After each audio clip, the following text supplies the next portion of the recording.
ఉమ్మడి పశ్చిమ గోదావరి జిల్లాలో ధాన్యం విక్రయించిన రైతులకు 2 రోజుల్లోనే నగదును చెల్లిస్తోంది ప్రభుత్వం. ఒకరిద్దరికి ఆలస్యమైన వారంలోపే డబ్బులు పడుతున్నాయని ధాన్యం సేకరణ సిబ్బంది చెబుతున్నారు. మరిన్ని వివరాలు మా ప్రతినిధి రాంబాబు అందిస్తారు. ఉమ్మడి పశ్చిమ గోదావరి జిల్లాలో వరి పంటకు సంబంధించి కోతలు ప్రారంభమయ్యాయి. కొన్ని చోట్ల అయితే కోతలు కూడా పూర్తయ్యాయి. ఈ నేపథ్యంలోనే కోసిన ధాన్యాన్ని అయితే చాలా చోట్ల అయితే రోడ్ల మీద ఆరపెడుతున్నారు. ఎందుకంటే తడి ఉంటే సరైన గిట్టుబాటు ధర రాదని చెప్పేసి రైతుల అభిప్రాయం. దీంతో మొత్తం అసలు తడి లేకోకుండా దగ్గర తెప్ప ఇతర రాళ్ళు లేకోకుండా ధాన్యం ఉండేలాగా వీళ్ళు చూస్తున్నారు. అంతేకాకుండా రైతులు తోలిన ధాన్యానికంటే ఆర్బీకేలోకి ధాన్యం కొనుగోలు కేంద్రాలు ఏర్పాటు చేస్తారు. ఈ ఆర్బీకేలో తోలిన ధాన్యానికి వెంటనే డబ్బులు ఇస్తారా లేదో కూడా ఒక పరిశీలించడానికి మనం ఇక్కడికి వచ్చాయి. ప్రస్తుతం మనం ఇక్కడ ఏలూరు సమీపంలోని కోవలి గ్రామం దగ్గర ఉన్నాము. కోవలి గ్రామం దగ్గర అయితే ఈ రైతులు కొంతమంది ధాన్యాన్ని ఆరబెట్టారు. మనం చూడొచ్చు ఇక్కడ ఈ ధాన్యాన్ని ఏ విధంగా ఆరబెట్టారు. కొన్ని రోజులు పోయిన తర్వాత ఈ ధాన్యాన్ని బస్తాల్లోకి ఎత్తి ఆర్బీకేకి తరలిస్తారు. అక్కడ ఈ ధాన్యం యొక్క నాణ్యతను పరిశీలించి ఏ రేటు ఇవ్వచ్చని చెప్పి నిర్ణయిస్తారు.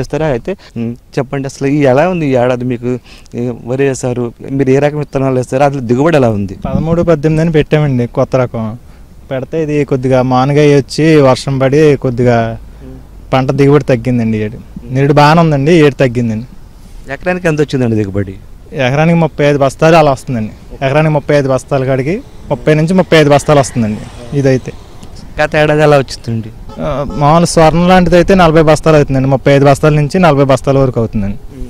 ఇప్పుడు మీరు ఈ ధాన్యాన్ని ఆరబెట్టారు, తర్వాత బస్తాలకు మీకు గోనె సంచులు కావాలి, మళ్ళీ ఆ కేంద్రానికి తరలించాలంటే ఆర్బీకేకి వెళ్తామండి. ఆర్బీకేకి వెళ్తే సంచులు బాగానే ఇస్తున్నారండి. సంచులు మట్టికి ఇబ్బంది ఏం లేదండి. సంచులు ఇబ్బంది ఏం లేదండి. మీరు చెప్పండి, అసలు మీకు ఇప్పుడు ధాన్యం అమ్మిన తర్వాత వెంటనే డబ్బులు ఇస్తున్నారు. ఇప్పుడు ఆల్రెడీ ఆర్బీకే కేంద్రాలకి అయితే తరలిస్తున్నారు. తోలిన తర్వాత ఎన్ని రోజులు డబ్బులు ఇస్తున్నారు? పడుతున్నాయండి. 2 రోజులు 3 రోజులు వారం రోజుల లోపు పడుతున్నాయి. గతంతో పోలిస్తే ఇప్పుడు మీకు ఏమైనా ఇబ్బంది ఏమైనా ఉందా? గతంలో ఇబ్బంది అట్లాగే ఇప్పటికీ కొనసాగుతున్నాయి? ఇబ్బంది లేదండి. అంటే గతంలో గోనె సంచులు ఇచ్చేవాళ్ళు కదా సరిగ్గాను, ఇప్పుడు అటువంటిది ఏమైనా ఉందండి? మెయిన్గా గోనె సంచులు ఇస్తున్నారు. సంచులు అంతా బాగానే ఉంది. మీరు చెప్పండి, అంటే మిల్లర్లు చాలా మంది ఇక్కడ రైతులు మిల్లర్ల దగ్గర నుంచి డబ్బులు తెచ్చుకుంటారండి. డబ్బులు తెచ్చుకొని ఆ ధాన్యాన్ని వాళ్ళకి అమ్ముకోకుండా ఆ డబ్బులు ధాన్యాన్ని మిల్లర్లకి అమ్మితే ఆ డబ్బులు వాళ్ళు జమేసుకుంటారండి.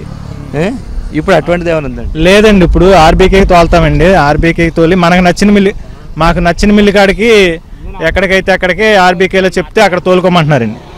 ఆ తోలుకోమంటే మనకి ఆ మిల్లర్స్ వాళ్ళు పెట్టుబడి పెట్టినా ఇక్కడ చెప్తున్నాం కానీ అక్కడికి వేసుకుంటున్నామండి. ఇక్కడ చెప్పి డబ్బులకి అయితే ఇబ్బంది లేదండి. ఇబ్బంది లేదు. మీకు కనీస మద్దతు ధర అంటే ఎంఎస్పీ ఇస్తున్నారండి ఇప్పుడు? అంటే ఈ ధాన్యం ఒక నాణ్యత చూసి తెప్పతాళ్ళు చూసి తేమ చూసి ఇస్తున్నారు, లేకపోతే మీరు అనుకునే రేట్ ఏమైనా తగ్గుతుందా? ఇప్పుడు కొనుగోలు కేంద్రంలో ఎంత రేటు ఉంటే అంతేనండి, తగ్గియటం ఏం లేదండి. చూస్తున్నాము రైతులు అయితే ఇక్కడ చెప్తున్నారు. ప్రధానంగా అయితే ధాన్యం మేము ఆర్బీకేలో ఏర్పాటు చేసిన విక్రయ కేంద్రాలకి తరలిస్తున్నాము, అక్కడ అమ్ముతున్నాము. అదే కాకుండా కనీస మద్దతు ధర ఇస్తున్నారు. తెప్ప తాళ్ళు అదేవిధంగా తడికి సంబంధించి ఎటువంటి తగ్గింపు లేకుండానే ఎంఎస్పీ ఇస్తున్నారని చెప్తున్నారు. అదేవిధంగా ధాన్యం అమ్మిన తర్వాత 2 రోజులు ఇస్తున్నారని చెప్పి కొంతమంది ఉన్నారు, కొంతమంది 6 రోజులు ఇస్తున్నారని చెప్పి అంటున్నారు. అయితే గతంతో పోలిస్తే మాత్రం ప్రస్తుతానికి అయితే ఇబ్బంది లేదు. గతంతో పోలిస్తే ఇప్పుడు బెటర్గానే ఉంది పరిస్థితి అని చెప్తున్నారు. అదేవిధంగా గతంలోనైతే ఎక్కువగా గోనె సంచులో ఇబ్బంది వచ్చేది. ఎందుకంటే ధాన్యం కొనుగోలు కేంద్రాల నుంచి రైతులకి గోనె సంచులు ఇవ్వాలంటే చాలా ఇబ్బంది పడేవారు, సరైన సంచులు ఇచ్చేవాళ్ళు కాదు. కానీ ఇప్పుడు మాత్రం అటువంటి ఇబ్బంది లేదు. ఎప్పుడైతే మేము ధాన్యం అమ్మడానికి సిద్ధపడి ఆర్బీకేలకు వెళ్తామో అక్కడే పేరు నమోదు చేయించుకున్న వెంటనే మాకు గోనె సంచులు ఇస్తున్నారని చెప్పి చెప్తున్నారు.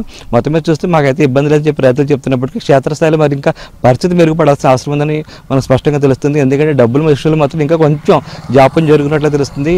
ఎందుకంటే రాష్ట్ర ప్రభుత్వం ప్రకటించినట్లుగా 2 రోజులు ఇస్తామని చెప్పి ప్రభుత్వం ప్రకటించింది. కానీ ఇక్కడ మాత్రం ఒక 6 రోజులు అలా పడుతుందని చెప్పేసి రైతులు చెప్తున్నారు.